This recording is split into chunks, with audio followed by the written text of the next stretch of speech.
Hi, everybody. I'm Ginny Schuster, and I'm with the series Who Do You Know? So, on today's program, we have Lois, who is going to talk about her books that she's written and also her marketing plan. So, welcome, Lois. It's so great to have you here. It is a pleasure. It's a joy to be here, and thank you for inviting me. Well, tell us some of your background and how you got into writing these books. Sure. I started my career as a fourth and fifth grade teacher. I ultimately went to Rutgers University in New Brunswick, New Jersey. It's the state school, and received my doctorate in educational leadership, and ultimately went up the ranks and became a superintendent of schools in a K-12 school district. Retired from that position, and my husband and I moved to Florida. Now, these books that you've written, did you get into that after you moved to Florida, and kind of why did you choose to go that route?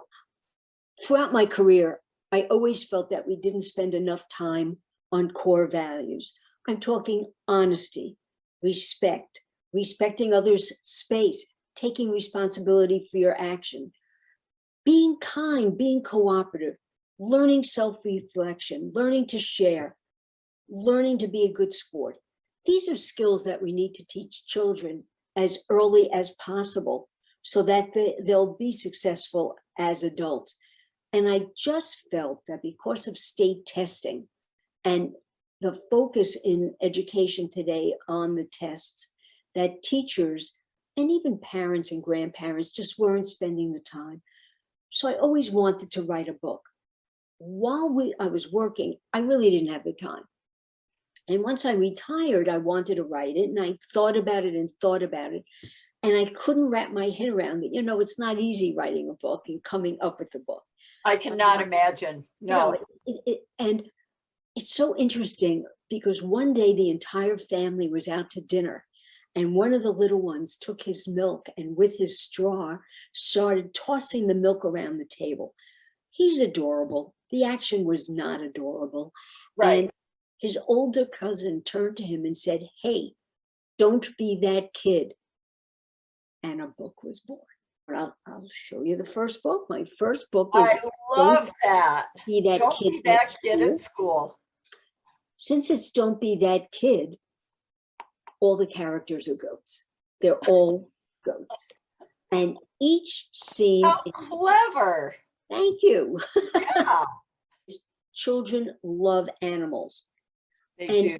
if you want to talk about behavior with a child, it's a good idea not to focus on that child's behavior at the moment, but rather talk about someone else's behavior. So talking about our little goat's behavior throughout the book helps parents and grandparents and educators then transition to the child. Each scene of the book is separated into a different caricature, and each scene depicts— let me give you an example. Oh, This wow. is a scene about including others. Not being included is a very big issue in schools today. Kids are Yes. lonely, they feel left out. So every scene depicts another issue, and you read the scene and they're fun scenes, but then you talk about the scene and you have a conversation with a child about the scene. And because you're talking about a goat, children will be very free to give their opinion. So I wrote that book, and while writing it, I wrote a teacher's guide that begins with establishing expectations, because all anyone ever wants to know is, what do you want from me? I mean, how can I succeed? So children are no different. We want to tell them what we expect. And then every single scene of the book has activities separated into grades K1, 2, 3, and 4, 5. And then people asked me to do a home version. So I wrote, Don't Be That Kid at Home. So now our little goat is misbehaving at home. A typical scene: he's playing a board game, he's losing, he throws the game up. So they're fun books with a purpose. I And love it. in both books, in the Don't Be That Kid at School book, he wakes up in the morning and looks in the mirror. In the Don't Be That Kid at Home book, he's in a time out and looks in the mirror. Who am I? What kind of a kid do I want to be moving forward? How do I have to change my behavior? And then I have a collage. Oh, wow. All the scenes with him behaving. Find the scene in the collage, go back in the book. How does he have to change? So my books are not books you read and put away. They're books you read, have fun with, conversation with children. So the books are for educators and parents and grandparents, and they're all over the country. They're all over the world. So, and I've achieved that through marketing.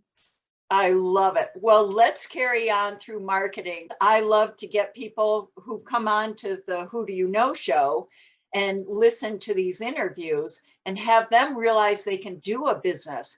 But what's important is they've got to have a marketing plan, and yours is outstanding.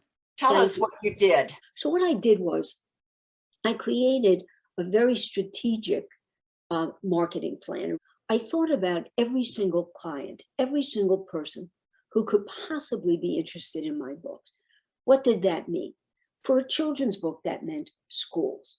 But so you say public schools, but then you take it further and you say not just public schools, but charter schools, religious schools, people who homeschool. You go into libraries and you meet with the person in the library who buys the books. I like to establish a relationship. I like to talk to someone. So I pick up the phone, I call, I make an appointment. Come and see me. You're always interested in books. And then I go, I show my book. In my county, there are 7 libraries in my county. Now my books are in 7 libraries. But now I extend it and I say, who do I need to speak to do a reading, to have a reading and an activity at the library? So then I meet with that person, usually at that point on the phone, and we schedule a time for me to read, do a little activity, and then sell my books because I want. So you take the concept and you constantly are expanding it. Now you keep going. I am never afraid to be turned down. I don't take it personally. Yep. So I researched every children's boutique or gift store within an hour from where I live. I walked in there with my books, asked to speak to the manager. Out of maybe 50, 10 said, we'd love to have your books. So first, the books are in the store. Once they're in the store, I call a month later, let's do a reading. So now I'm in organizations and I give a presentation and I sell the books. So right there on the spot? Right there on the spot. I created a seminar called the Making of the Next Bestseller. And I wrote a 1-page proposal and brought it to people in universities and colleges who are the directors of lifelong learning for adults to go to. And it's a 3-hour presentation. I take you from the thought of doing your book all the way up to the legal and business implications. And when they leave this seminar, they know exactly what they have to do. And then I sell the books.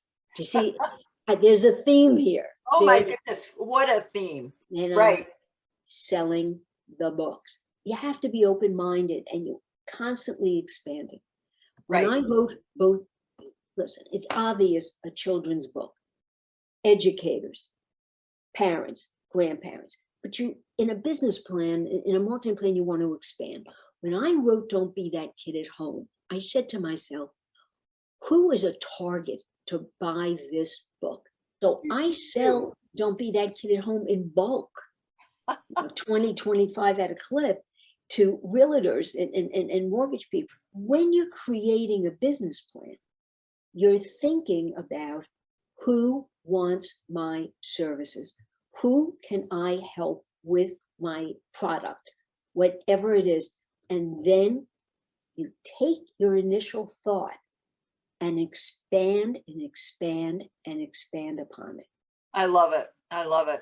These are terrific points for people to consider. You have to say to yourself, where am I getting these clients from? And then you, no one else but you, have to go about your business getting them. But the important thing is you have to have a plan. You cannot go to any of these phone calls or meetings unless you have a plan. People don't want to read 10 pages. They want to read a page. You need to get what you plan on doing in one consolidated page. You hand it to them, they'll love it. And then they say, that's great. We have an opening April 15th, fine. And by going and giving that presentation, people are learning who you are, what you are about, what you have to offer. And that's a way to get clients. And networking is a great way, but there are so many coaches out there that you have to have a niche. You have to really hustle and find a way to get people to come to you. It's amazing how things open for you. You know, the more you get out there. And I think that's a point to get across is you have to open yourself up to talking about what you're doing. And then you never know the people you're going to run into or meet, and who knows who. So it just continues to open up more doors the more you get into it. And customers that you didn't know that you had all of a sudden start to change and appear and listen to you. The trips you're taking, the write-ups you get. I'm focused on it. I want to help other people succeed in business. It's not just about me and my business. It's about helping you. And what happens is, as you're helping others, they remember you as well. That's so true, Lois. They do. Thank you. Everyone who's listening, you have to put yourself out there.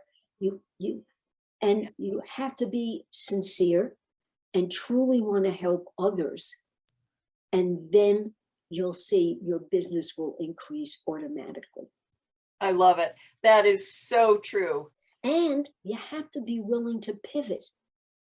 So you start in one direction.